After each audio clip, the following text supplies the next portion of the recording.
Well, good evening. I'd have to say this is the first time I've been a warm-up act for a disco. So this is such an interesting event. I love the energy in the room. I can tell you're going to have a lot of questions. So I'm going to try to ignore the clock behind me. As you can tell by my accent, I'm not from Germany. I am American. I do reside now in the UK. My husband is English. And the impression as an American that I have, I think my fellow countrymen share, is that you Germans are really, really smart. We think you're just incredibly intelligent, intellectual. I don't know why, maybe it's the kind of seriousness with which you hold yourselves, but I wanted to test that theory out tonight. So I'm gonna ask you some questions. So as you all know, we have a system of geological timescales to describe different periods in our Earth's history. So my first question is, how old is the Earth? Yeah. 4.5 billion. Fantastic. Okay, so see, my theory, my hypothesis is proving out. You have a build on that, yeah. Oh, look, so where are you from? Iran. The Iranians are also very intelligent, yes. So, right, so I have another question. We'll see if the Iranians can get it, right? Come on, Germany. So when was the Cretaceous period? The Cretaceous period. Who knows the Cretaceous period? Sorry, I'll give you 10 million years. Who said what? 65, a little bit longer ago than that. Maybe add a 1. So it was between 145 and 166 million years ago. And that period is famous because at the end, the dinosaurs went extinct. So who knows what the period is called that we're living in now? You've already answered. I know you're really smart. Anybody else? Anybody? Okay, Michael, do you? Very good. So the period we're living in now is called Anthropocene. And anthro, for those of you that studied is that Greek or Latin? See, the Americans, we're not very intelligent. Anthro means human. So this is fascinatingly and perhaps frighteningly the first period that's being defined by human impact on the planet.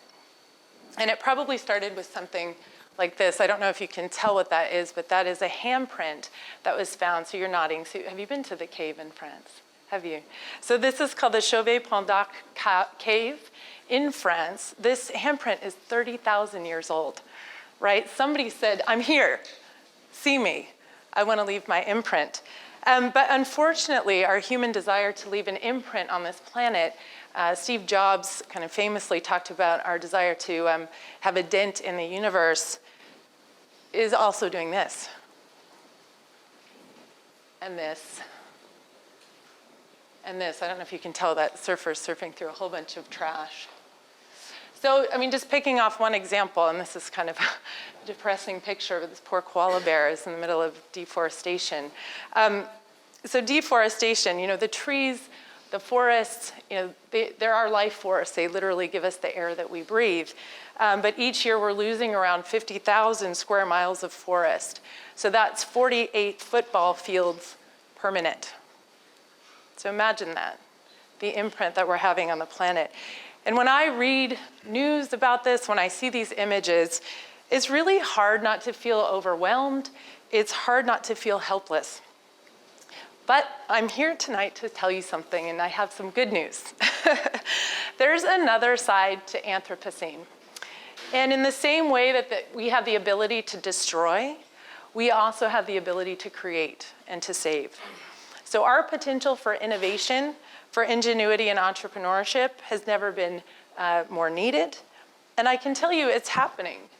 It's bubbling up. So we're seeing, all around us in schools, in cities and garages, you're probably seeing in your local communities. Many of you may be entrepreneurs or intrapreneurs working on some of these issues. What's really interesting is we're seeing some of the creativity and entrepreneurship bubbling up inside big companies. So I work with a special breed of change agent called a social intrapreneur. So show of hands, who had heard that term before this evening? So a few of you. So an intrapreneur is not a misspelling. I do know how to spell, even though I'm American. It has an I because they're people that work inside large institutions, and what they do is they see the assets of that institution and how can I repurpose those assets, whether it's my people, my brand, the competencies, what are we good at? Finance, production, supply chain. How do we repurpose that for good? So we've got a few intrapreneurs in the room. Can you raise your hands? Intrapreneurs? Intrapreneurs? So we've got a few. Any social entrepreneurs in the room? So people using intrapreneurship with an E. So we've got a few. These are your kindred spirits on the inside of companies. So I'll give you just a couple of examples. So coming back to deforestation. So this is Rebecca Moore. Well, it's a drawing of Rebecca Moore. And she is an intrapreneur, a social intrapreneur who works at Google. And Rebecca and her team are working with a nonprofit in Brazil called Amazon. So Amazon basically works to save the Amazon rainforest. And what they're doing with Google is to provide real-time satellite imagery of the Amazon to see what's happening. Because prior to working with Google, Amazon had very little visibility into what was happening in the Amazon. And the Amazon forest is the size almost of the entire United States. And they would be working with data that was a year or more out of date. And so Rebecca and her team at Google said, what are the assets I have, right? We've got computing power, we have storage, we have software expertise. So they're providing that to Amazon and providing them now with weekly and in some cases daily information about what's happening on the Amazon forest floor. So now when a tree falls in the forest, it's literally creating an alert for activists to be able to do something about it. This is another social intrapreneur. This is Nick Hughes, one of the first intrapreneurs I met. He's behind, how many of you have heard Vodafone's M-Pesa program? So a few of you. So it's quite a good example. It's one of the examples that's really gone to scale and reaching millions of people around the world. And it's basically a mobile money transfer service. So millions of people, you can imagine if you don't have access to a bank account, how are you going to pay your rent? How are you going to pay the taxi driver? How are you going to do your day-to-day activities? I mean, how often do we use our debit cards and take for granted that we have access to traditional banking? Many, many people, millions if not billions of people in the world don't have access to those services.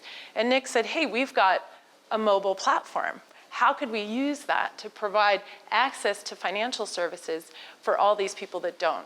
So it's an incredible idea of looking at what's the asset I have in my organization and how do I apply that for good?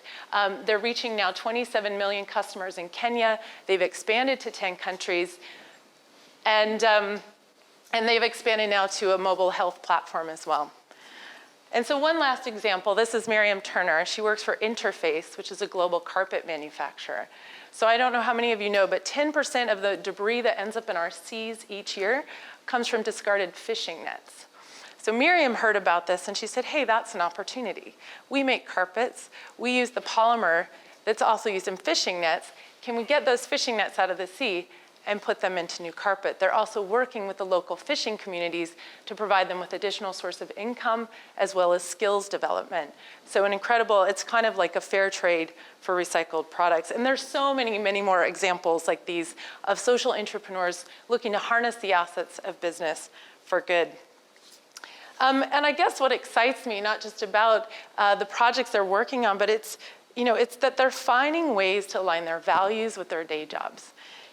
They're moving beyond this feeling of frustration and powerlessness to finding a sense of agency, a sense of purpose, a sense of meaning, a sense of possibility. So I guess the question is, what does it take to drive this kind of radical change from inside? And there's possibility. Two things, there's many, many, but I'd say two things are really important. It's mindset and it's people. So first, you need to believe that change is possible. And what I do really a lot for a living is share stories like these because it is possible. People are doing it, and these people are just like you and me. And you have to have that belief because every project, no matter how big or small, started with that kernel of belief.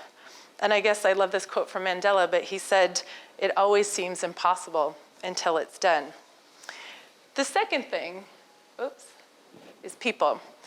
So as an entrepreneur, you really need to master the art of influencing people. And we heard this a lot today at the conference. People said it was either 60 to 80% of their job was to bring people along. I love this quote from a guy this morning. He said, it's like running a political campaign.